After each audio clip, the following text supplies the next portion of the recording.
హైదరాబాద్లో రోజురోజుకి పెరుగుతున్న రద్దీని దృష్టిలో పెట్టుకొని ఓఆర్ఆర్పై మరో 3 కొత్త ఇంటర్చేంజ్లను చేపడుతున్నారండి.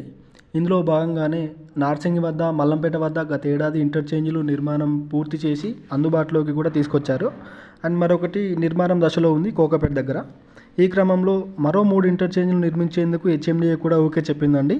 ఆ 3 ఇంటర్చేంజ్లు కూడా జన్వాడ, కోహెడ, పద్మసాయిగూడ దగ్గర చేపట్టబోతున్నారు. నగరం 3 వైపులా వారికి ఉపయోగపడేలా జన్వాడ ఇంటర్చేంజ్ కోకాపేట్, ఎదునాగులపల్లి మధ్యలో ఉంటుంది. అండ్ కోహెడ ఇంటర్చేంజ్ పెద్దంబర్పేట, బొంగుళూరు మధ్యలో ఉంటుంది. గట్కేసర్, కీసర మధ్యలో పద్మసాయిగూడ ఇంటర్చేంజ్ రాబోతుందండి.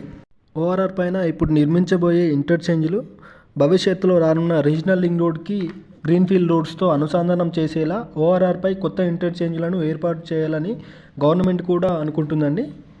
మరోవైపు రీజనల్ రింగ్ రోడ్కి సంబంధించి భూసేకరణ ప్రక్రియ కూడా వేగంగా సాగుతుందండి. సో దీనికి సంబంధించి ఎవరైతే రీజనల్ రింగ్ రోడ్ అయిన నేషనల్ హైవేస్ని బేస్ చేసుకొని ఇన్వెస్ట్మెంట్ చేద్దాం అనుకుంటున్నారో వాళ్ళు ఇక్కడ కనిపిస్తున్న నెంబర్కి కాంటాక్ట్ అవ్వండి. థ్యాంక్ యూ అండి.